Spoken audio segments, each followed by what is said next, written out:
یہ کہنا کیسا کہ کاش میں حضور صلی اللہ تعالی علیہ وآلہ وسلم کے دور میں ہوتا تو آپ کی زیارت تو کر سکتا تھا. صلی اللہ علیہ وسلم.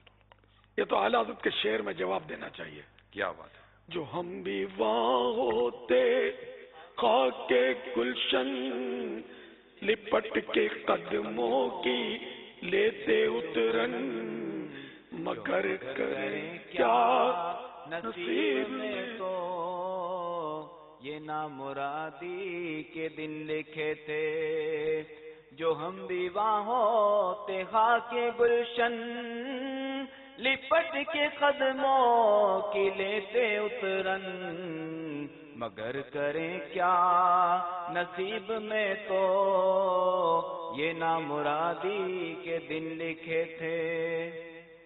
تو یہ آرزو کرنے میں کوئی حرج نہیں ہے کہ کاش ہم بھی اس دور میں پیدا ہو گئے ہوتے.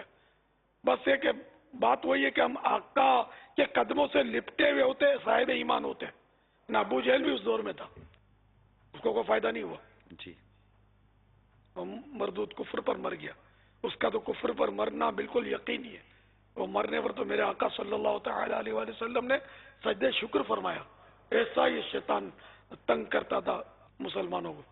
واللہ تعالی اعلم ورسولہ اعلم عز وجل وصلی اللہ تعالی علیہ وآلہ وسلم. صلو علی الحبیب صلی اللہ تعالی علی محمد.